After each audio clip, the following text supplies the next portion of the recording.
Welcome to M4 news channel. ఈరోజు మనం మహేశ్వరం నియోజకవర్గంలో కందుకూరు గ్రామంలో కాంగ్రెస్ పార్టీ ప్రచార కమిటీ కోఆర్డినేటర్ సరికొండ మల్లేష్ గారి దగ్గరికి వచ్చినాం. ఒకసారి వాళ్ళ మాటలతో తెలుసుకుందాం. నమస్తే అన్న. నమస్కారం అన్న, చెప్పండి మీ బాల్యం గురించి. ఇక్కడ మా కందుకూరే. ఓకే. మా అమ్మకి కందుకూరే, మా నాయన కందుకూరే. మా అమ్మకి ఇట్లా వేరే ఊరు కాదు, మా ఊళ్ళోనే మా అమ్మని ఇచ్చారు. మేము ముగ్గురం అన్నదమ్ములం. నేను పెద్ద ఆయనని. మా తమ్ముడికి ఇంతకు ఎంపీటీ చేసిండు. మేము రాజకీయంగా ఏంటంటే మేము ఫస్ట్ అందుకు ఇట్లా మా తాత వార్డు నెంబరు, మా పెద్దనాయన కోఆపరేటివ్ సొసైటీ వైస్ చైర్మన్గా పనిచేసిండు.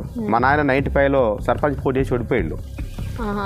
మీకు మీ నాన్న వాళ్ళు రాజకీయంలోకి రావడం వల్ల మీరు ఇందులోకి వచ్చారు. మాకు ఆ ఇంట్రెస్ట్ వచ్చింది అన్నట్టు. అంటే మీకు ఇప్పుడు నాయన కాకుండా తాత నుంచి కూడా రాజకీయంలో ఫ్యామిలీ మాది ఉన్నంత ఫ్యామిలీ. మా తాత నాన్న నుంచి కూడా మేము రాజకీయంలో ఉన్నాం. ఈరోజు స్టేట్ ప్రచార కమిటీ సభ్యుడిని. మొన్నటిదాకా ప్రచారం చేసి ఈరోజు కాంగ్రెస్ పార్టీ అధికారంలోకి వచ్చింది. మా మహేశ్వరం నియోజకవర్గం ఏంటంటే కొన్ని కారణాల్లో మేము ఓడిపోవడం జరిగింది. దాని బట్టి ఏంటంటే వచ్చేది ఎంపీ ఎలక్షన్లు అప్పుడు ఇట్లా కంపల్సరీ మా చేవెళ్ళ నియోజకవర్గం నుంచి కంపల్సరీ మేము మా ఎంపీటీకి చేవెళ్ళ నియోజకవర్గం నుంచి కంపల్సరీ మేము గెలిపించుకుంటాం. రాహుల్ గాంధీ ప్రధానమంత్రి కావడమే మా లక్ష్యం. అంటే మరి నిన్న మొన్న కూడా మీరు ప్రచారంలో తిరిగారు. అంటే మరి ప్రజెంట్ అయితే మహేశ్వరం నియోజకవర్గంలో కాంగ్రెస్ పార్టీ అనేది ఓడిపోయింది, సెకండ్ ప్లేస్కి వచ్చింది. మళ్ళీ ఇప్పుడు ఏ విధంగా ప్రయత్నిస్తారు మరి?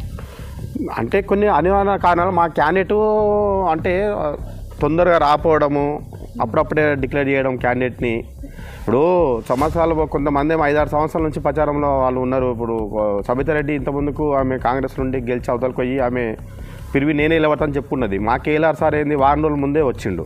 అంటే మీకు టైం లేదు. అయినా అందరితో మమేకమయ్యే టైం గిట్ల లేదు ఆయనకు. అందరితో ప్రజలను మమేకమై, లీడర్లను మమేకమై టైం గిట్ల ఆయన లేకపోవడం వల్ల ఓడిపోవడం జరిగింది.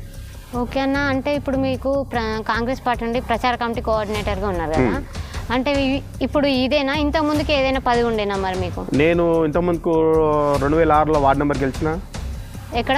కందుకూరులో. 2013లో డైరెక్టర్ గెలిచిన మిర్కంపేట నుంచి. 10 ఏళ్ళ చైర్మన్ అయినా, కోఆపరేటివ్ సొసైటీ చైర్మన్గా అయినా. తమ్ముడు ఇట్లా 2014లో ఎంపీటీసీ గెలిచిండు, తమ్ముడు పాండు. ఓకే. ఇప్పుడు మరి అందరికి అంటే మేము కందుకూరు మండలంలో కొంచెం సర్వే చేసినాము. ఆ సర్వే ప్రకారం ఏంటంటే మీకు ప్రెసిడెంట్గా ఇవ్వాలి కాంగ్రెస్ పార్టీ నుండి అని చెప్పేసి అని అనుకుంటున్నాను. మరి అది నిజమేనా? నిజమే. ఎందుకంటే గతంలో ఎలక్షన్ కన్నా ముందే ప్రెసిడెంట్లో మేము ఇటుమి ఎలక్షన్ మూమెంట్లో వద్దు తీస్తే బాగుంటుంది అన్నట్టు ఆలోచనతో అధిష్టానము యథావిధిగా కమిటీ అట్లా ఉంచారు. ఇప్పుడు కమిటీ ఎట్లా కమిటీ చేంజ్ అయ్యామంటే మేము అప్పుడు అడిగిన ఇప్పటికి మేము అడుగుతున్నాం. ఇంకొకటి ఏంటంటే ప్రతి గ్రామం నుంచి ఇట్లా లీడర్లు ఉంటారు కదా, గ్రామంలో కానీ మండల లీడర్లు కానీ మన నియోజకవర్గం లీడర్లు ఇట్లా మనకి ఇవ్వాలని అనుకుంటున్నాం. ఎందుకంటే మేము గతం 5 సంవత్సరాల నుంచి ఇట్లా కాంగ్రెస్ పార్టీకి ప్రతి ప్రోగ్రామ్ సేవలు చేసుకుంటూ వస్తూ ఉన్నాం. మేము అరల్లో అడుగుతాం ఇట్లా. ఇంకొకటి ఏంటంటే కంపల్సరీ విలేజ్ గ్రామాధ్యక్షులు కానీ విలేజ్ లీడర్లు కానీ మాకు ఇవ్వాలని. కందుకూరులో ఏదైనా సర్పంచ్ కానీ ఎంపీటీసీ కానీ ఇంకా ఏదైనా జెడ్పీటీసీ కానీ ఏదైనా పదవికి ఆశిస్తున్నారా? దేనికైనా పోటీ చేస్తున్నారా? ఆశిస్తున్నాం. ఎందుకు ఆశిస్తాం? మేము ఉండేది రాజకీయంలో కదా, కంపల్సరీ మేము చేసేది రాజకీయం కదా, మేము ఎందుకు ఆశించాము? పొద్దుగా సర్పంచ్కు తమ్ముడు నిలబడతాడు కంపల్సరీ.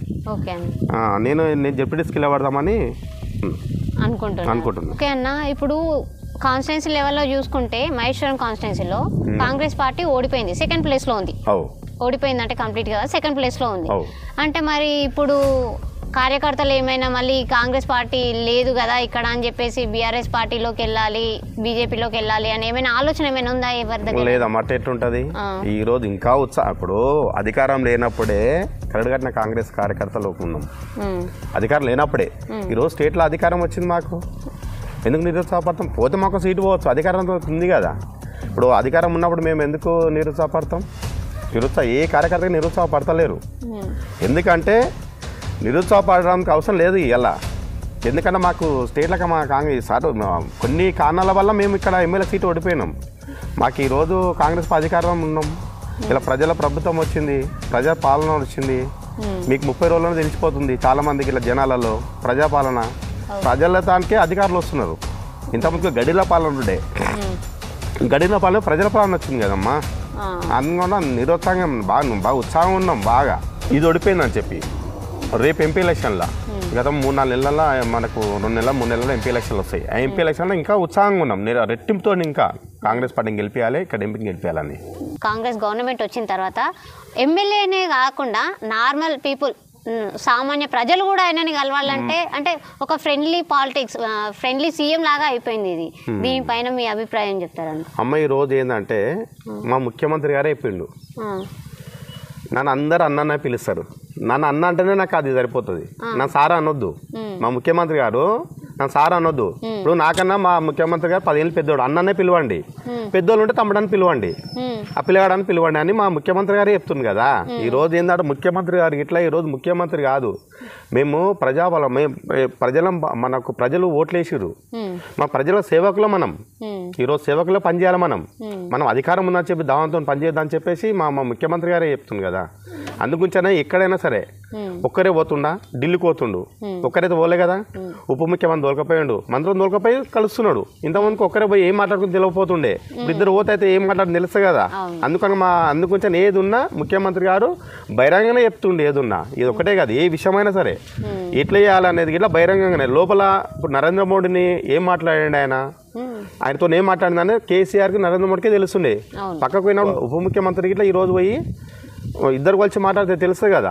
అంటే బట్టి విక్రమ సార్ గిట్లా పోయి ఈ రోజు ఇద్దరు దోసుకొని మాట్లాడండి కదా, ఏదన్నా ఓపెన్ అంటుండే కదా. ఇప్పుడు మరి కాంగ్రెస్ పాలన, ఇప్పుడు మీరు అంటున్నారు కదా ప్రజా పాలన అని చెప్పేసి అంటున్నారు, ప్రజల్లోకే మేము వచ్చినామని అని చెప్పేసి మీరు అంటారు.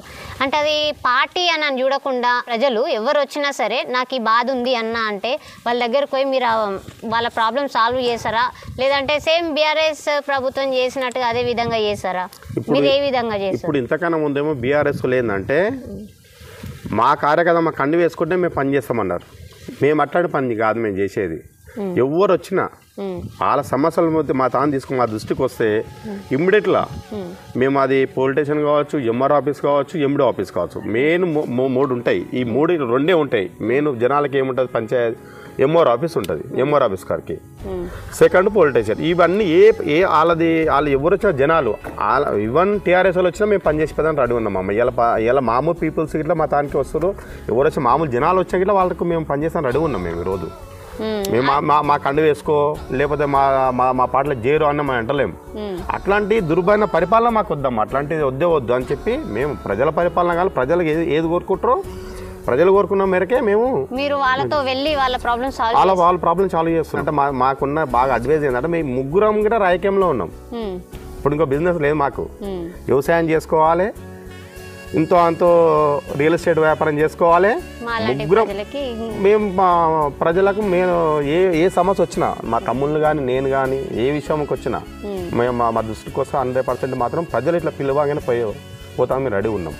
ఇప్పుడేమో మీరు అంటున్నారు సర్పంచ్గా జెడ్పీటీసీగా నిలబడతామని చెప్పేసి, అంటే పైన కాంగ్రెస్ వచ్చింది కాబట్టి అందరూ ఇంట్రెస్ట్ చూపిస్తారు. ఇప్పుడు కాంగ్రెస్ పార్టీ నుండి నేను నిలబడాలి అంటే మరి మీకు ఎవరైనా పోటీగా నిలబడ్డారా? అంటే ఎదుగుతుంటే ఎవరైనా కిందికి లాగాలని చూస్తుంటారు కదా. సముద్రం లాంటిది అమ్మ కాంగ్రెస్ పార్టీ. కాంగ్రెస్ పార్టీ అంటే సముద్రం లాంటిది, ప్రాంతీయ పార్టీ కాదు ఇది జాతీయ పార్టీ. జాతీయ పార్టీ కంపల్సరీ పోటీ ఉంటుంది. ఎందుకుండదు? పోటీ ఉంటుంది. మళ్ళీ ఇంకోటి ఏంటంటే ఇప్పుడు కందుకూర మేము సర్పంచ్కి నిలబడాలనుకుంటున్నాం. కార్యకర్తల అభిప్రాయం ప్రజలు ఆశీర్వదించడం అనుకో కంపల్సరీ అధిష్టానము ప్రజల గురించి పనిచేస్తున్నాం. ఇలా ప్రజల గురించి పనిచేస్తుంటే ప్రజలు ఇప్పుడు మా కాంగ్రెస్ పార్టీ అధిష్టానం ఇట్లా చూస్తుంది కమ్మా, ఇలా ప్రజల గురించి ఎవరు పనిచేస్తారు అనేది. ప్రజల గురించి పనిచేసిన వాళ్ళకి కంపల్సరీ వాళ్ళకే ప్రజలను ఎవరు చూస్తే మాకు చూస్తున్నారు కదా అని వాళ్ళకే ఓటు వేస్తారు. వాళ్ళు ఓటేస్తారు. ఇంకొకటి ఏంటంటే మాకు అధిష్టానం ఇట్లా మా ఇంటికి రెండాన్ని ఏమన్నారు అప్పుడు, అరే పని చేస్తున్నప్పుడు కంపల్సరీ ఇప్పుడు ఇన్ని రోజులు మేము అధికారంలో ప్రజల సపోర్ట్తోనే మేము ఉన్నది. అవును. ఓకే అన్న, థ్యాంక్ యూ అన్న. ఉన్నత శిఖరాలకి రాజకీయ పరంగా ఇంకా ఎదగాలని చెప్పేసి మా ఇంఫో న్యూస్ ఛానల్ తరఫున కోరుకుంటున్నాం అన్న. ఓకే అమ్మ, ధన్యవాదాలు. ఎందుకంటే మీరు ఇంఫో న్యూస్ ఛానల్కి ధన్యవాదాలు. కాంగ్రెస్ పార్టీ సభ్యులకు ప్రజలకు అందరికీ సంక్రాంతి శుభాకాంక్షలు. మరిన్ని అప్డేట్స్ కోసం please subscribe and watch M4 news channel.